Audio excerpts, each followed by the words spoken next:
you guys to shift towards that? There was a couple empties early in the game. The quarterback got hit twice. We didn't get the ball out. We kind of got out of that, so we utilized it a little bit, but the formation wasn't the problem today for our offense.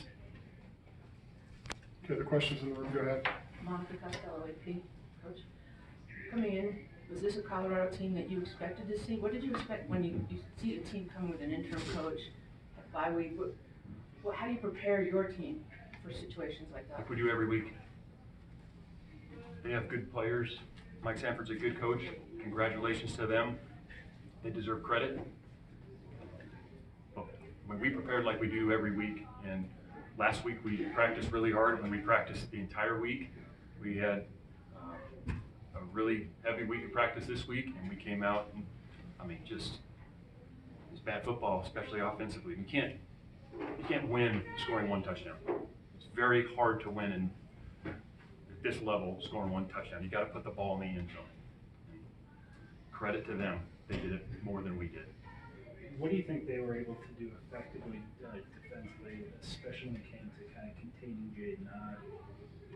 Well, the tape will tell the true story, but we didn't get much going at all. It starts up front. The offense starts at the line of scrimmage. You can't run a run play or a pass play very effectively if you don't start up front.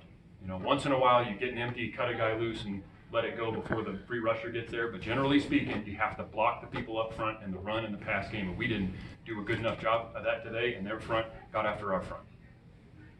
Jim? The offense seemed more out of sync today, I think, than we've seen all season. Anything you can pinpoint for that? You name it. There's not one thing. Jack's injury? If it was one thing, you just change that one thing, and then all of a sudden everything's solved. We got to block. We have to throw and catch. We have to hold on to the football. We have to play smart. It's just anything and everything. So there's not one thing, or else we would sit there and identify and solve that one thing, and then now you're moving down the field and completing passes and running the ball effectively. But it's not one thing. Monica? Coach, how big was that sack at the end of regulation? You were moving down the field very well, big chunks, and then play call. Was there miscommunication? Yeah, we missed the pickup. We missed the blitz pickup, and we ended up having a guy in the corner. We could have got it off and didn't, and got sacked. You've had a very successful year so far. How tough is it to come in here and look at your team and say, wow, we're not like this? Every week is hard to win, regardless of who you're playing at this level and what their record may or may not be. It's hard to win. Our guys didn't have a lackadaisical week of practice.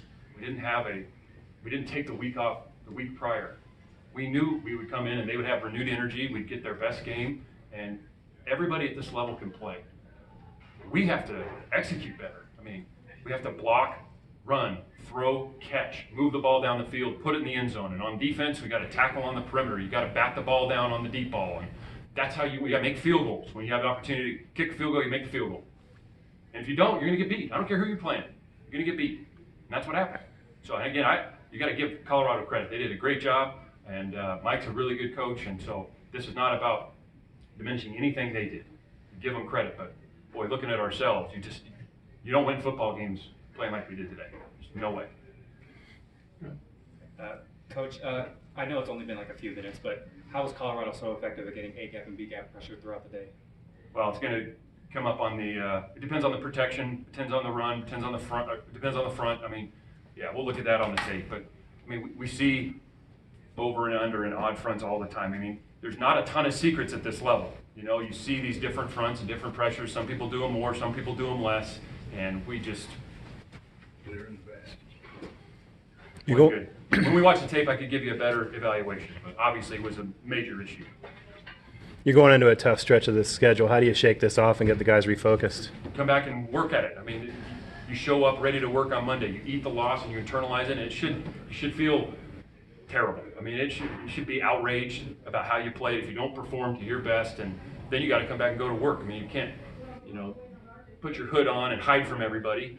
You stick your chest out, you go to work, and you own it. Everybody, coaches, players, everybody. The entire program owns it, starting with me. I take the responsibility for the performance of the team, and that was not good enough. How tough is this?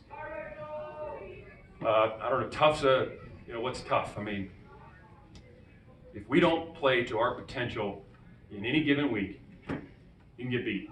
And what we need to do is play up to our potential. And we got to hold them accountable as coaches. We got to give them directions and answers. We got to do a better job of that.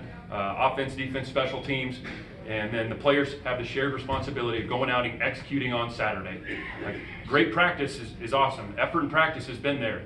But ultimately, you got to do it when it matters. And that's on Saturdays. And we didn't do a good enough job of that today. So, yeah, people have tough days, whether it's in sports or every other walk of life, and you got to rebound from it, and it should hurt. I mean, it's to walk in here and just say, we'll get them next week, like, that's not good enough. I mean, we need guys that are invested, and they are. Our guys are invested, our coaches are invested, and that's why you feel like you do on a day like this.